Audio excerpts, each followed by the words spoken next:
말씀은 시편 114편 1절에서 2절입니다. 이스라엘이 애굽에서 나오며 야곱의 집안이 언어가 다른 민족에게서 나올 때에 유다는 여호와의 성소가 되고 이스라엘은 그의 영토가 되었도다. 방향성 있는 인생이라는 제목으로 말씀이 주는 견 함께 나누겠습니다. 시편 114편은 출애굽을 찬양하는 시입니다. 그들이 매년 드리는 절기 예배 때 그들의 구속 역사를 기억하며 하나님의 은혜를 불렀을 찬송입니다. 바로 이 시를 통해서 시편 기자는 이스라엘 백성들에게 무엇을 교훈하고자 하였을까요? 이스라엘이 애굽에서 나왔습니다. 야곱의 지방과 다른 언어를 사용하는 나라에서 그들이 하나님의 구원의 은혜를 입었습니다. 출애굽 사건은 이스라엘 역사 가운데 끊임없이 회자되는 두 구원 역사 중 하나입니다. 이스라엘의 왕정시대 전후로 하여 이후의 역사가 바벨론 포로 귀환이라면 이전의 역사는 바로 애굽 탈출 사건인 출애굽입니다.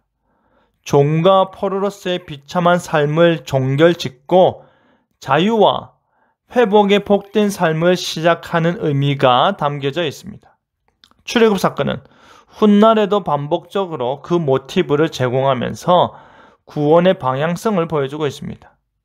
어디로부터 나와서 어디로 나아가야 하는지를 보여주는 가장 강력하고 선명한 모티브가 바로 출애굽입니다. 하나님의 택한 백성들이 다른 민족, 다른 언어, 다른 나라에서 언약을 간직하고 그 언약 백성의 약속을 가슴에 품고 산다는 것은 참으로 쉽지 않은 일이었기에 가슴은 언약적 약속으로 가득한데 현실은 종으로서의 힘겨운 삶의 반복이요 끝없는 연속이었기에 그 옛적의 일들을 기억하는 것은 너무나도 중요했습니다. 왜냐하면 다시 돌아가지 않아야 하기 때문입니다. 언어가 다르다는 것은 단순히 말이 통하지 않는다는 의미가 아닙니다. 다른 언어를 사용하기 때문에 의사소통에 불편한 나라임을 말하는 것도 아닙니다.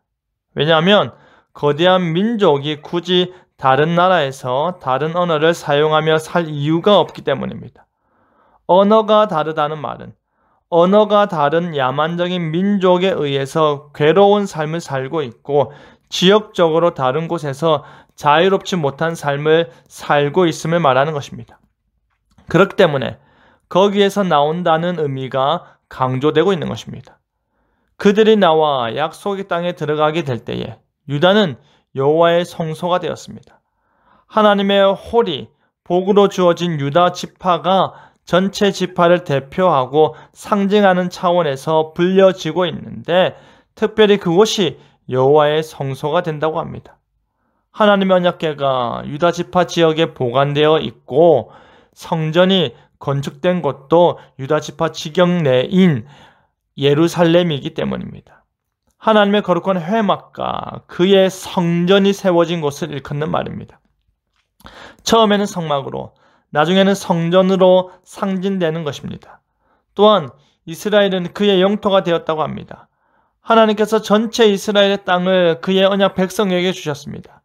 그 땅이 그들에게 주어졌다라는 사실은 하나님께서 그들에게 주신 약속은 확실히 성취되었다라는 뜻입니다. 아브라함에게 주신 언약에 하나님의 신실하심이 증거되는 것입니다. 이스라엘 백성들은 출애굽을 늘 기억하고자 힘썼습니다. 이스라엘 백성들은 그들의 조상들이 어디에 있었는지, 그곳에서 어떠한 삶을 살았는지, 그런데 어떻게 해서 그곳에서 나올 수가 있었는지를 늘 자녀들에게 가르치고 또 가르쳤습니다. 출애굽은 단순히 종살이에서 벗어나는 개념이 결코 아닙니다. 출애굽은 그들이 그토록 원하는 복된 삶을 향한 하나님의 거대한 구원 역사였습니다.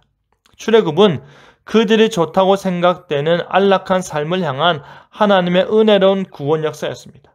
그것이 역사 속에서 계속해서 기념될 수 있는 이유는 바로 지금의 자유와 지금의 복락이 어디서부터 나왔는지를 보여주기 때문입니다.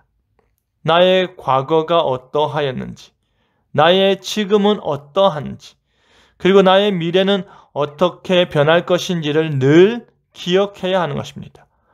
어디부터 와서 어디로 나아가는지를 아는 것이 참으로 중요한 이유가 바로 거기에 있는 것입니다. 출애굽의 구원 역사적 의미를 기억하고 우리가 향하는 방향성에 감사하고 방향성이 있는 인생을 살아내는 저와 여러분 되기를 간절히 바랍니다. 아멘.